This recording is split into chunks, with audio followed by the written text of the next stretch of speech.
Mad About Miniatures. I'm thrilled to be talking to Wendy Littlepage, director of the Denver Museum of Miniatures, Dolls, and Toys. Wendy is going to share some great behind-the-scenes stories about their fabulous miniature collection. Let's go talk to Wendy. Hi, Wendy. So glad to have you with us today. Great to be here, Becky. I'm excited. Yes. Well, Wendy, you are the director of the Denver Museum of Miniature and Toys. Am I right? Yep, I am. Miniatures, dolls, and toys. We got it all. Well, that's great. And I've actually been there. Thank you. And I actually was there many, many years ago. I was trying to think when. We lived in Denver for a long time, and when the boys were little, I would bring them. And it was in this big old house, and they would go in, and you had this great scavenger hunt they loved. And they would run around, and they could stand on little stools to look at the dollhouses. And they were boys, but they loved it. So we used to do that. And then COVID, that's when I got into dollhouses. And our trip was to Colorado. And I thought, I wonder if the museum is still open. And I looked, and you were opening in a new location. Yeah. And I believe I got a ticket for the first day. That's when we just happened to be coming. It was so exciting for me. That is exciting. I was so tired. I don't remember that whole week. We moved during the pandemic and we remodeled and we opened. And I think I worked something like 60 days straight almost. Apparently, I'm very nice while brain dead. So, yes, we met you. You were very nice. It was quite a feat. We had a much smaller crew than we anticipated, but it was a lot of fun to really move into a location. Our old house was so charming. It was. It wasn't ADA accessible anywhere. I mean, there's nothing like telling a really nice person who can't walk upstairs that all the cool stuff is upstairs. Oh. So you did actually open, let's see, when was it? August 2020 in our new location. So you must have had a lot of big plans for publicity and groups that just didn't happen. That must have been really hard.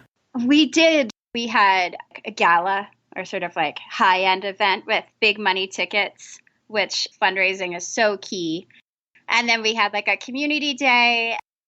There's a local bluegrass band called the Dollhouse Thieves, and they're real family friendly. And I was like, I'm going to get the Dollhouse Thieves to play, and we'll have ice cream and just like old school games like hopscotch and outside games and have people come through. And so we couldn't do any of that.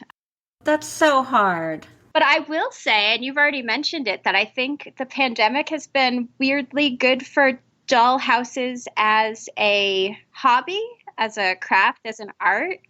I've had so many people who started dollhouses during the pandemic or dug dollhouses out.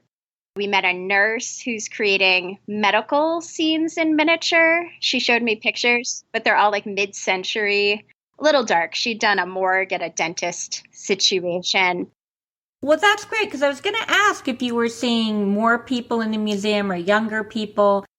When I started, I just kind of wanted to do it myself. And I guess I didn't even realize if I was influenced by Instagram or other people doing it, I didn't know it.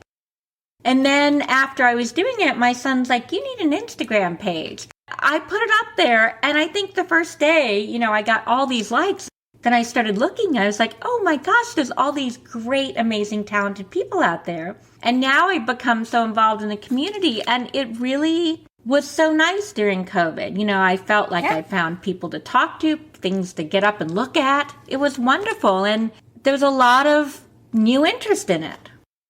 I think Instagram and TikTok have been really great for minis. There's a mini community on Facebook, but I think that sort of infiltrating people's feeds, TikTok has a notorious algorithm that no one can figure out, but infiltrating those feeds so people know, or you're like, oh yeah, like I do like that. Or people will just, they'll just show up and then it brings it to them. It's like getting served with an idea. And whether it's just as a supporter or a trier. Yeah.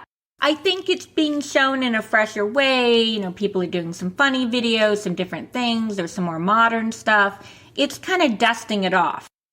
And I think, we've seen growing younger audiences over the last decade. And it was one of the real heartbreaks of having to close and move is our largest growing audience had been that millennial demographic over the last decade, and especially the last 5 years. And we'd also really been showing improvement in the number of men visiting. And so both of those things were so encouraging. And then we had to close and move.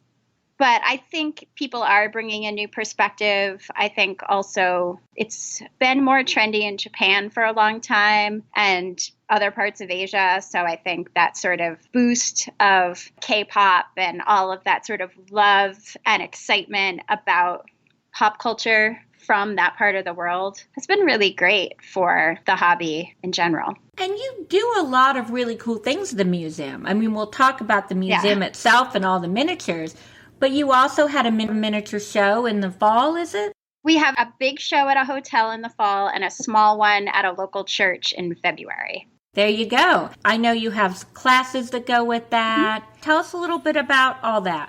So probably our biggest block of miniature classes is at our fall show, which is the weekend after Labor Day every year. And we have everything from all-day workshops, so like 6 hours, to like 10-minute little crafts, sit down, make a little scene, or learn how to paint a cactus or something like that, as well as kids programming at that fall show. We have artists come in and we pull from our really great local group of artists to teach workshops at the fall show.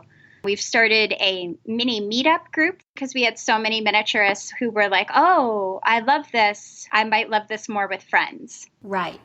I encourage anyone, wherever you are, to see if there's a miniature group, because some of these people that volunteer with me or help us out for things, they've forgotten more than like I'll ever know about miniatures. And I'll be like, hey, team, what glue should I use on this? And they're like, oh, I don't know. And then I leave the room and I come back and they're like, well, we have thoughts. And they'll give me like the breakdown. That's great. And how many people do usually come to the fall show? How big a show is it? I want to say like 500 will come. And how many vendors is that? Yeah, I want to say it's like 60 to 80. Oh, nice. And it depends. Sometimes people will show up and they're like, I need 8 tables. And you're like, oh, okay. We'd love to hear it. It is our biggest fundraiser. Yes, I want to come next fall. I really do. I think it would be really fun. And I will give you a little plug. I think of all the miniature museums I've been to, you have the best gift shop. And it's run by a volunteer. She's a dynamo. It's amazing. It's beautiful stuff, great prices, such a great selection. So we don't promise we have everything, but we might have something you never thought you needed. No, you have a lot. You have a really good gift shop. I've been to like 6 miniature museums, so I know. I know. Every so often we get this museum doesn't even have miniatures in their gift shop that are grown-up miniatures. And I'm like, okay, well, I'm sure they're doing their best. It's fun. And, we have a yard sale every June, which is like a little bit of chaos, but a great place for miniaturists to find some deals or take a chance. Oh, yeah, that's always fun. So tell us a little bit about some of the houses that are the cornerstone of your collection.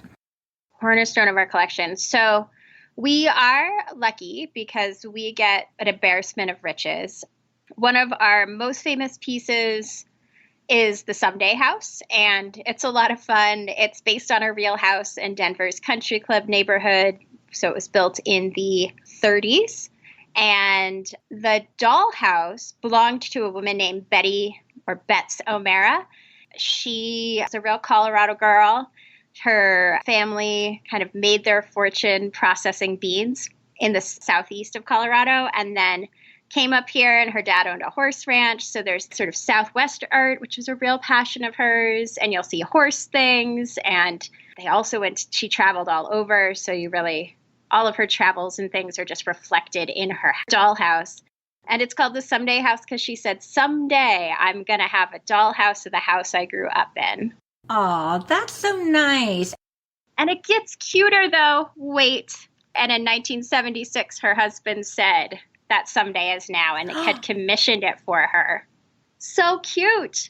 So cute. And it was a real family project. You'll find kids and grandkids and all sorts of art in there, along with some real high-end names. It's a Tudor house and it has a great patio. Her husband's family brought Ford cars to the region, so there's a Ford Mustang out front. So what are some special pieces that are in the house? Let's see. There's a Colorado artist named George Becker, and he was working a lot in the 90s, and she had custom pieces done by him. So there's a bunch of bedroom sets and things. There's rugs that she did, Petty Point. Her one son did silver, but there's a lot of Akisto silver. One of the things that is difficult is she didn't always label everything. She went to shows. She was a dealer, so there's probably listeners who knew her. She and her daughter ran a business called Maisons des Maisons up through, I think, the mid-2000s. And she was good at finding young talent, support them in early career. And anyone who's been an artist knows how important that is. Oh, yes. It's an amazing house. That house, and then the house, I forgot the name of it, that has just all this beautiful farmland. Yeah. With the crops are, I think, my two favorites.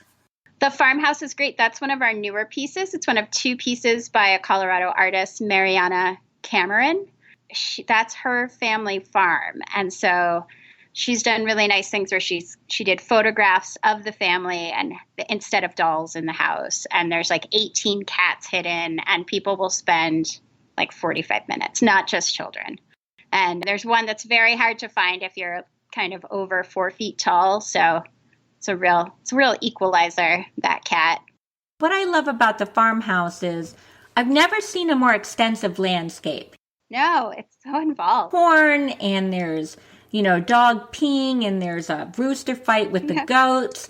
There's all these little stories and vignettes. Yeah, and she had historic farm equipment created, which I love.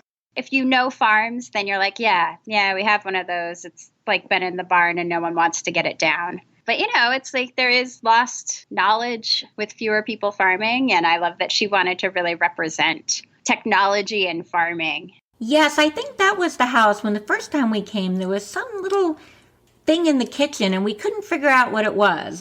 Water heater.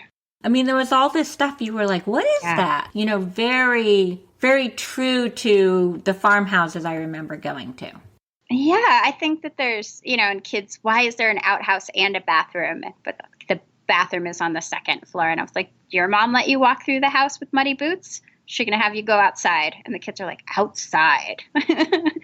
Things they've just never thought of. Right, but it's an adorable outhouse. It has little vines, a little moon in it. It's the cutest outhouse. It's classic. It's very clean. Yeah, I grew up in an area that still had outhouses, so. So you know. I know. I do think the dollhouse as a storytelling mechanism, and I think that's also the two by Mariana Cameron, The Farm, and then there's a big Victorian-ish era house, Gilded Age-esque, and they've got the first horseless carriage, and everyone's come to see it. I think it's a really great sort of escape. When we opened in August 2020, and those were the first time those were on display, people really were like, so if you've been living in a city, there was a lot of sort of almost claustrophobia. Colorado's pretty lucky. We have lots of outdoor space, but that's sort of like, I can't go anywhere, and I can't see anyone. And I think people are just like, I'm moving to that farm and I'm sitting on that porch for the rest of the year. But soon as sort of the holidays hit, that party house, everyone was like, oh my gosh, the party and the table all set with like glassware and gold forks and knives and roasted meats was really, really engaging and little time capsule.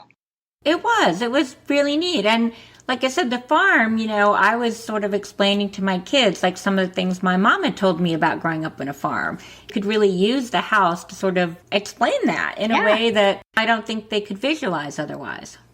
I think that, we talk about that in interior design too. Like if you do a period house and all of a sudden, well, what's a dry sink? And what are all the things you need if you were processing wool, or like all these little things that make an older house work. We have an antique grocery store. It's from the mid 1800s, and kids are like, well, but where are their bags? Like, oh, they would bring a basket. And then kids are like, that's smart. Instead of having a grocery basket at the grocery store, you would bring your own and then you don't have to unpack it. So it was this what's old is new again moments where we really kind of reconnect to, oh, right, that would be great. I mean, even the idea of a dry sink, or we have that Southwest Santa Fe house and there's a chapel in one of the bedrooms. And I'm like, well, yeah, if you were really religious, hop out of bed, go on over, get yourself centered for the day and go on out. So some interesting practical things. And you do have some beautiful Southwestern pieces that I just don't see anywhere else. Yeah, I think the Southwest stuff was really popular in the 90s, 80s and 90s.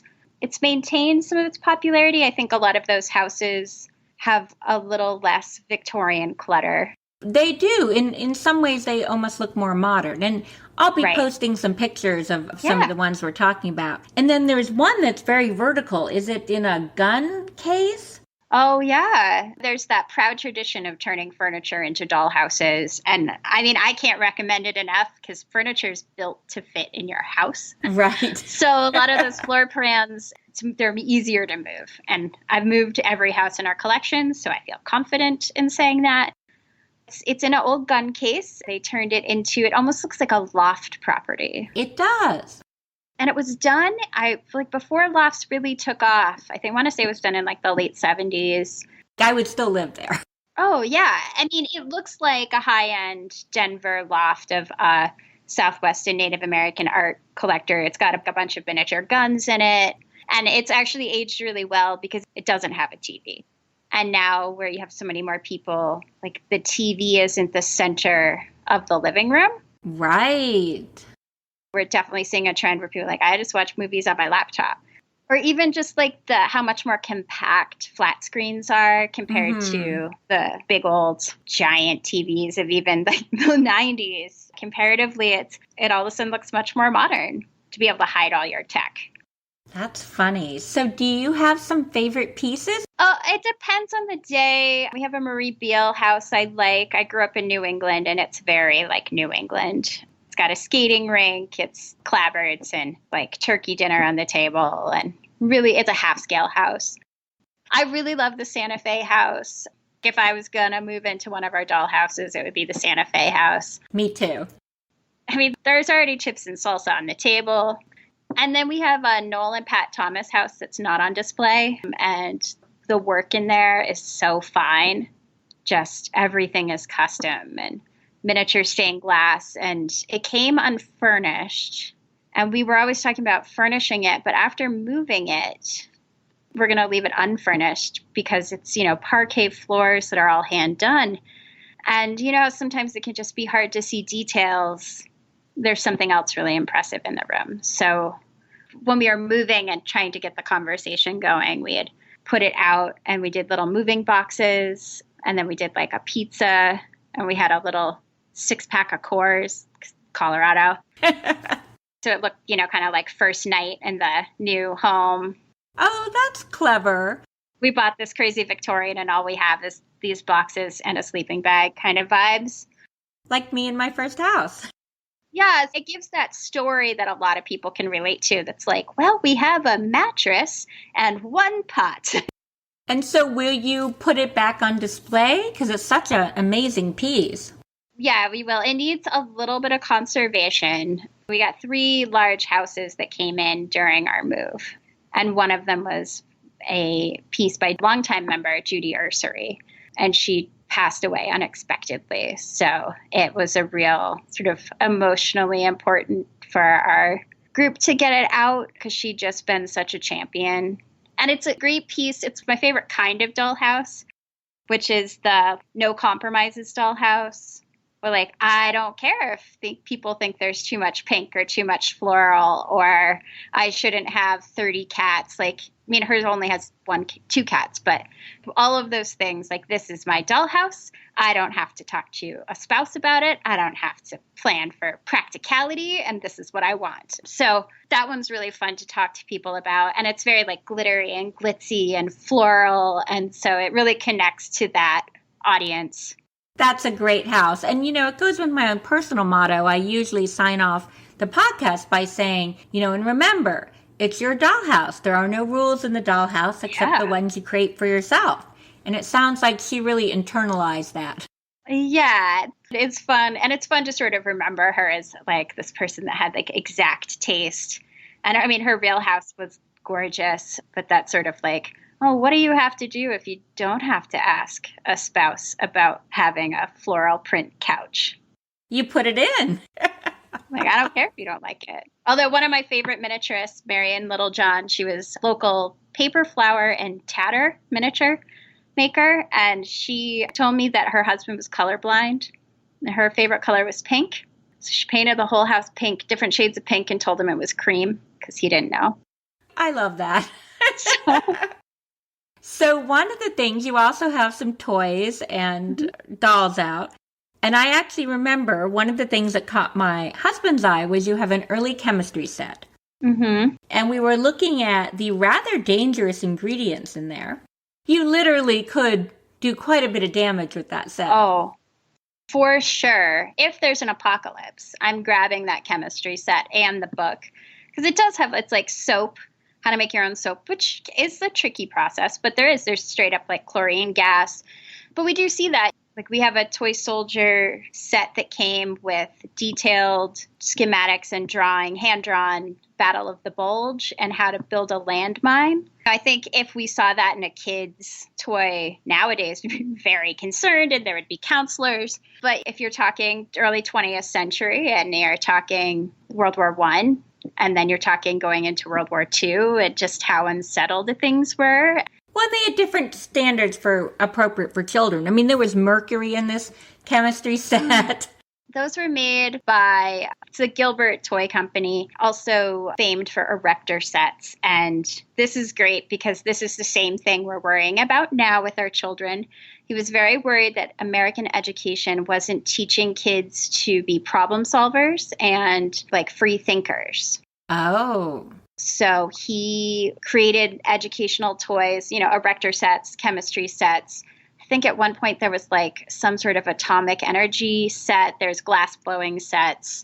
I mean, OSHA really put a lid on these very dangerous chemistry sets. But that idea of the value of hands-on learning, I think there is merit to it. There is, but a free thinker could really blow up a city block with that. Yeah. We had a chemistry professor go through it and check that we didn't have any unstable chemicals. I'm glad to hear that. So we got a kick out of that. We also got a kick out of some of the games you had.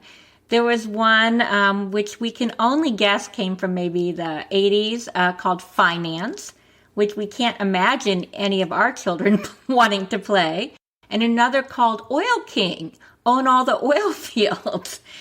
Yeah, very late 20th century vibes on that sort of big finance, oil games. We have a game called That's Truckin' from the late 70s about being a trucker, and it sort of teaches you how to do mileage and logistics. So it's a very useful game. It doesn't sound fun, but it does sound educational.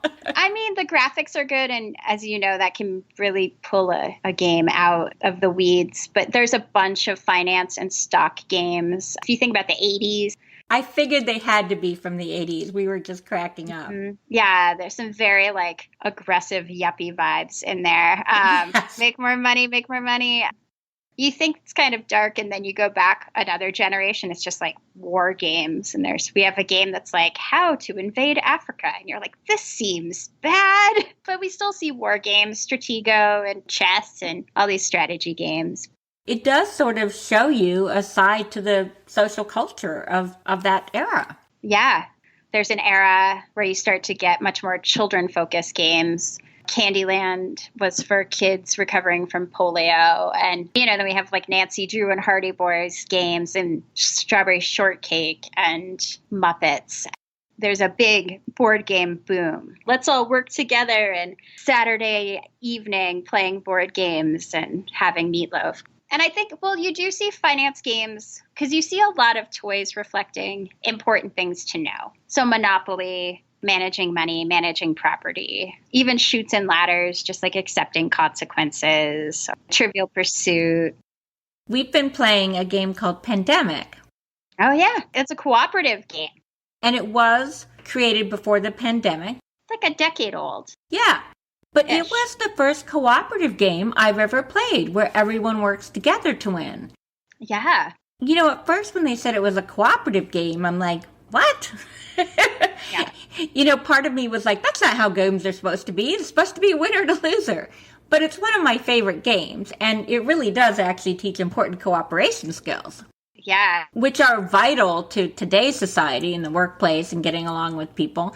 And it made me think, why aren't there more cooperative games? Yeah. I think they're out there. I know. I mean, Monopoly was originally a game to teach the value of socialism, but, they don't all get to print. I'm a youngest child in my family, so any game where you can get all your siblings to gang up on someone else is a cooperative game. Ah, that's a different way of looking at it. That's true. I think that we're seeing more cooperative games. I think, it's a shift culturally. People are like, oh, right. Most industries aren't siloed anymore. The ideals of American exceptionalism get really put into board games, and we're independent and pull ourselves up by our bootstraps. But then people are like, oh, wait a minute, but we could all do this together. And so I think you see sort of shifts in that conversation. Yeah, it's interesting. So one of the things, of course, you walk into the museum and these giant bears. The giant bears are our handmade mohair bears from the UK. Wow. Largest one is 6'2", and they're all fully jointed. They do have voice boxes. There's like a Papa Bear, Mama Bear, and then like a kid, and then a smaller, sort of regular large teddy bear size. We got the Papa Bear, and then Mama came a little later. Junior flew over first class. Wow. I know.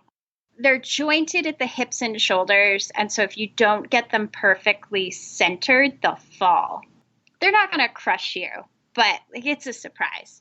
They sort of growl, but it almost more sounds like a cow moo. Like, those little like tilt boxes that you can get that sort of sound like animal noises. So it's just like, But if you didn't know it was going to growl, that would be scary, right? Right. I had read that the growlers were disabled. So plus side, I was warned. But yeah, there's definitely some silliness every time they get moved of just sort of getting them all right and then sort of waiting. It's like, is it going to fall? Best maybe just leave them be for the most part. Yeah. So there must be a lot of cleaning. Are there certain things that take up the most amount of time? The polishing the silver is no joke. We have a crew of saintly volunteers there was 5 of them. They were already their own little pod, and they polished silver for a week before we reopened. What? Yeah. Trays, silverware, sculptures, dishes, Wow. silver bells, candelabras. It took 5 people a week? Yeah. Do they dip it in the solution? Most of it was polished with a polishing cloth. Those chemicals are pretty harsh. I wondered, because it has to be a relatively thin coating. Some of them are solid silver, but we also do, my favorite way whenever I have the artisan miniatures out is I put a white sheet on the floor. So when you drop anything, you can see it. Cannot recommend enough. Because even best intentions, and then someone sneezes, and there goes a feather fan. You told me that when we first met, and now there are times I just moved a new hobby table into my room. Yeah. And I did put down kind of a half of white sheet because we have very thick carpet. And sometimes those little champagne glasses, you have to go digging for them. Right. I didn't even think about carpet pile, but that's really true. We have the carpet that we don't want it to show dirt because it's public space. Yeah, so there's no pile on it. This site is much less dusty than our old site. The historic house was very, very dusty. So I've been working through deep cleanings of the houses that we have. We spent a week cleaning the Someday house last January. The Kingscote Mansion got cleaned as we were setting it up. Just having actual light, good lighting, you can see it. And I had a new volunteer and she moved something. And I was like, if you move something, you're gonna be able to see it's dusty. And then you have to do the whole room. And she was like, haha. I'm like, move something. And then she was like, and I was like, right, here's the cloth. And, we have little fur dusters we use, and we have a teeny tiny vacuum. Is it a special vacuum? Yeah, so it's low power, so you're not sucking up everything. And it's got like a little canister so you can really sift through it just in case, and you're not doing a whole bag. That's smart because I'm always so paranoid about vacuuming. And, I told you I have this really thick carpet. And so Yeah. I have thought there was nothing on the carpet. And then, I run my hands Click, through click, click. And I really have felt, Yeah. things way down there. So I have to get down there and do a lot of exploration before I can vacuum. Yeah. And some of our older pieces, we've had to like get off a lot of blue tack or like double stick tape that people thought was a good idea. Right. But things do stay cleaner here, which has been nice. So how did you get into being the director of the museum? I am a museum nerd. I think material culture and tangible things are a great way to talk to people about history. Do you want to talk about 80s finance or do you want to talk about a board game? Probably a board game. I think it's a great window into material culture. So just objects, whether it's toys or miniatures, it's a great way to invite people into the conversation. But my first job was I worked at Plymouth Plantation Living History Museum in Massachusetts. And I worked in the Native American department from like 93, 94 until 97. So that was my first job, like a high schooler teaching Native American history in the 90s. I was like aggressively Gen X about it. What do you mean you don't know? Pocahontas isn't like, that's not the real story. And then I worked in archives at my college and I did internships at the Science Museum in Denver and a zoo out in Seattle. So. Wow. So do you do miniatures yourself? I don't. I hear a lot. And so now I have the problem is my taste. It's definitely bigger than my wallet. And I get to, play around with really great stuff every day. I think it'd be hard to want to make stuff too if I was there all the time, because when you first started making things, then you come to this and you're like, oh. I do things on YouTube. I am also not like a gifted artist in the way where like my heart would want me to be in a miniature artisan way. And I do a lot of our children's programming. And if there's a kit, I can sometimes do pretty well. The artisan level is not going to be me ever. So you can find videos of me doing my best on the museum's YouTube page. I do a really good pom-pom hat at some point in all of those. And sometimes you'll see me have success on those videos because I don't do multiple takes. I just do them. And I'm like, I did it. It's amazing. Well, I think that gives you a little bit of realism. I think it's great for people to know that there's a starting point. And then when they're better than me, I think it'll be great. I'm building future artisans. There you go. I'm good at arranging the dollhouses so they look realistic, but you can see a lot of things. A lot of our volunteers will have a hard time. They'll have a piece they love. And if they're cleaning a house, they'll just like put it in the center of the room. You can't put an armoire just like in the middle of a room. Like, I know it's beautiful, but that's what I love about miniatures. There's room for historians, collectors, people good at display like yourself. Not everyone has to be able to craft it. no, I think that is really well said. There's so many different ways to be a miniaturist. You can just buy stuff and display it, and you're a miniaturist. And there's nothing wrong with that. And No. all the people out there making things love you. Right. No, it's the difference between like an interior decorator coming into a room and like they move like two pieces of furniture and you're like, what? How did you know? They're like, I went to school for it. Like, I know. I know. That's really cool. So one of the things I thought was really interesting when I came for Christmas, well, it was around Thanksgiving, but you had all these Christmas things up. Were they from museum members? Well, we started as a community museum. There's a bunch of museums that have a sizable fortune behind them. We are not that. One of the plus sides of that is that we don't have one tone or one artist that's most of our collection. We have a lot of voices, which I think is a lot of fun because there's sort of something for everyone. It was a lot of fun because it was really cool to see people from the community that had really worked hard and all these different styles. And I thought it was a really nice touch. I do like it. We talk a lot about where we want to take the collection, and do we want it all to be artisan? What's the value of sort of the craft or the folk art miniature? Because we have one artist, Pat Vick, and it's just whatever the weirdest container she can find is what she puts her miniatures in. And her stuff is wildly creative. Is that the apple bucket? No, that was actually one of our early fall show all-day workshops. But the apple bucket is a lot of fun and like a real little quirky piece. And one of the things that we talk about a lot when we talk about bringing in new miniatures is, so it's a basket with fake apples glued on top. And then there's two sides of a scene. And it's one of those things that a non-miniaturist could make and then pull out every autumn instead of like a wreath or something. But I mean, we talk about how do you bring people in? And so one of the things we have planned for November is a Christmas tree decorating event, because I have friends, you probably have friends that don't want to do miniatures. But if you're like, we're doing this little Christmas thing, we're going to go decorate a tree, you can put it on your desk, you can tie it to your mother-in-law's Christmas present, you can add it to a tablescape, you can just give it to someone else. But it'll be fun. It's like $10.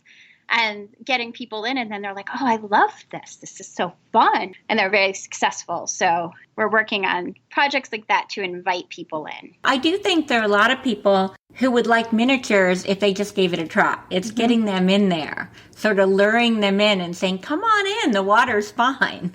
And also being like, yeah, no, it doesn't have to be Victorian. There's amazing, very urban pieces right now.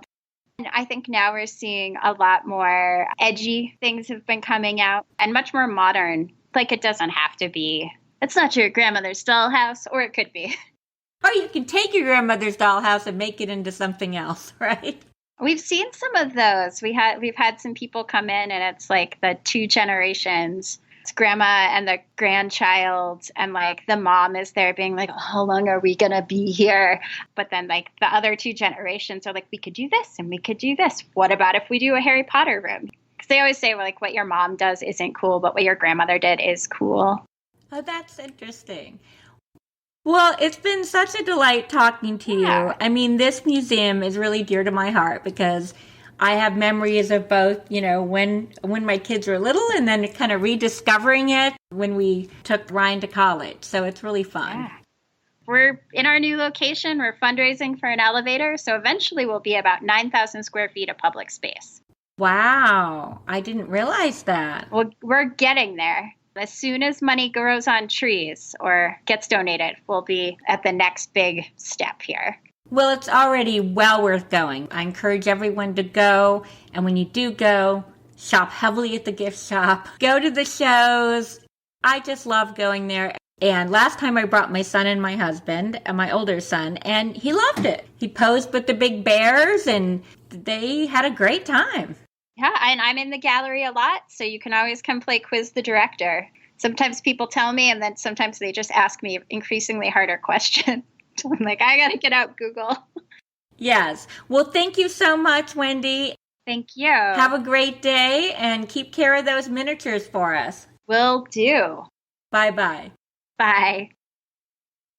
My next episode features none other than the author of the Book of Minis and creator of the iconic Instagram page at Daily Mini. Kate and I talk about her love of minis, how she displays minis in her own home, and how she decides which photos and miniaturists she features in the Daily Mini. Till next time, remember, your dollhouse, your rules. Goodbye.